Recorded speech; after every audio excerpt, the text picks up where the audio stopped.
Welcome to the deep dive. Today we're really getting into something profound. Chapter 7 of the Bhagavad Gita. It's known as Jnana-Vijnana Yoga. Hmm.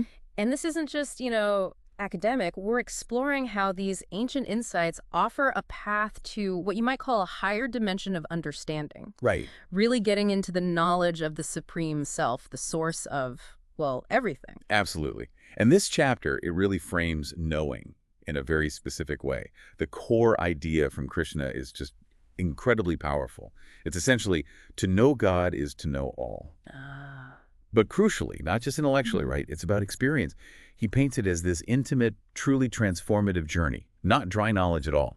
That's such an important point. It's not just data collection. Yeah. And Krishna sets this up right at the start, doesn't he? Yeah. In the very first shloka, 7.1, he says, basically, to know the Supreme fully, without any doubt, well, your mind has to be attached. Attached to the Supreme, yeah. You need to be practicing yoga, that disciplined path of union, and taking refuge in the Supreme. It kind of forces you, the listener, to think, what does real commitment to understanding mean in my life? It's more than just being curious, right? It sounds like depth surrender. It really does imply that level of dedication. So, okay, if that kind of commitment is the price of admission, so to speak, what exactly are we trying to understand? Krishna immediately gives us this framework explaining his two fundamental energies. He lays this out in shlokas 7.4 and 7.5, this idea of two core energies making up everything. Can you maybe break those down for us? Yeah, absolutely. And the way he distinguishes them is quite precise. So first, there's what he calls the lower energy, the material energy. Now, this includes the obvious things, earth, water, fire, air, ether, the physical But stuff. elements we perceive. Exactly. But, and this is key, it also includes the subtle stuff. Oh. Our mind, our intellect, and even our ego, our sense of I. Ah, okay. So thoughts and self-identity are part of this lower material energy too. Precisely. And then there's the higher energy. This is the Jiva Buddha, the soul itself, the life force, the consciousness that animates all living beings. Yeah. And these two energies, the lower and the higher, in all their combinations, Yeah. that's literally everything. Everything we see, feel, think, experience. So the physical world, our internal world of thoughts, intellect, ego, that's all the lower energy. And the actual spark of life, the soul, that's the higher. That's quite a map of reality he lays out. It is.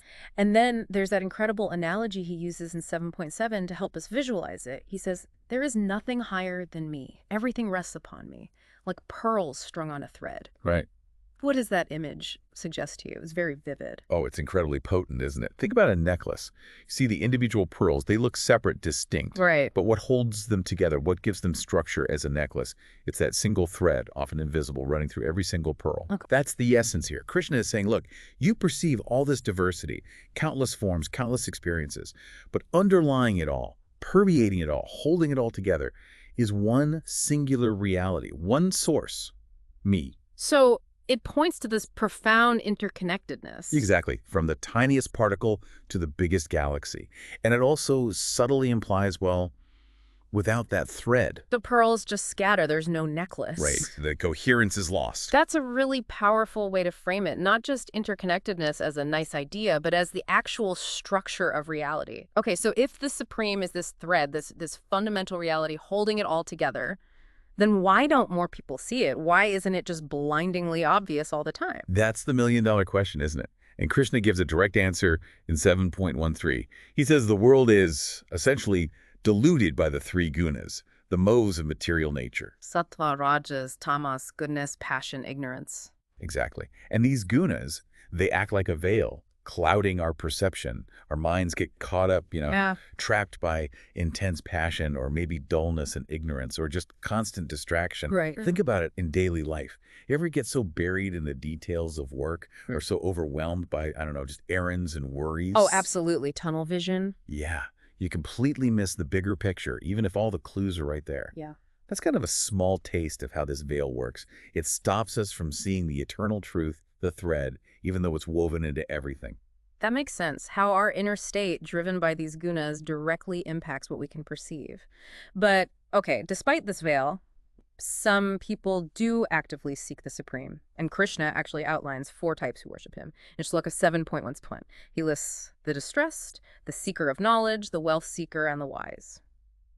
As you're listening, it might be interesting to reflect, Which of these motivations, if any, resonates with your own search, whether it's for deep meaning or even just learning something new? It really covers a spectrum of human motivation, doesn't it? Yeah. People turn towards something higher for different reasons. Yeah. And the beautiful part is, Krishna says he accepts all who come to him. It doesn't matter what your starting point is, your initial reason. That's quite welcoming. It is. Oh. But he does make a distinction. He highlights that the wise, the jnani, those who seek the supreme for its own sake, with no other motive. They just want the source itself. Right. They are considered most dear. It suggests a kind of evolution, maybe, from seeking external fixes to seeking internal ultimate truth. Okay, and this leads to something really profound later in the chapter about this wise seeker. In 7.19, Krishna makes this remarkable statement about the rarest devotee. He says, "After many lifetimes, the wise one surrenders unto me, realizing that Vasudeva is all. Such a soul is very rare." Oh, after many lifetimes. And this realization that Vasudeva is all, what does that truly signify? What kind of spiritual maturity are we talking about? Yeah, that's deep. This isn't just about book learning or philosophy, Mhm. Vasudeva here refers to Krishna, yes, but in his all-pervading universal aspect, Right. the underlying reality of everything. So omnipresent. Exactly. So realizing Vasudeva as all means experiencing, truly seeing that divine principle not just out there, but as the essence of every single thing, every atom, every person, every thought, every event. That's a total shift in perception. It's the culmination of perhaps countless lifetimes of learning, growing, purifying. That's why it's called spiritual maturity.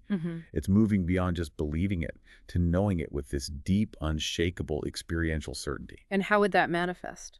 Well, you'd imagine profound peace, right? Mhm. Deep compassion, seeing the divine in everyone, an intuitive grasp of that interconnectedness we talked about. It liberates you from the usual ups and downs. So it's not just an idea, it transforms your whole being. Which then brings us to this crucial distinction Krishna makes. Are we seeking things that are temporary, or are we aiming for the eternal? Precisely. He tackles this head-on in Shloka 7.23. He says, roughly, the results gained by those with lesser understanding are temporary. He contrasts worshiping other deities or forces for specific limited outcomes. Those worshipers go to those specific realms or get those limited results. Okay. But my devotees, he says, come to me, to the eternal source. It highlights this difference between, let's say, partial worship or seeking fleeting benefits. Like praying just for a job or relief from sickness? Right. Those are valid human needs, but they are temporary solutions within the material framework. He contrasts that with ultimate surrender, where the real devotee, the wise one, is seeking the permanent, eternal reality itself, not just fixing a temporary problem. Shifting from a transactional relationship, I pray for X, you give me X, to something transformational. Exactly that. Seeking the root, not just the symptom. So how does one get there? How do you achieve that clarity, that level of surrender, moving beyond the temporary chase? The chapter seems to point towards an answer near the end in Shloka 7.28. It says, "Those whose sins are destroyed and whose actions are pure, free from dualities, worship me with firm resolve." Yeah, that's a beautiful verse to tie things together. It suggests this incredibly strong link between our inner state and our capacity for true understanding and devotion, basically. Purity brings clarity. Okay. And clarity brings surrender. When the mind is cleansed, purified of, negative patterns, selfish desires, attachments, when it's free from being constantly tossed around by the dualities, pleasure, pain, success, failure, honor, dishonor. Pairs of opposites. Right.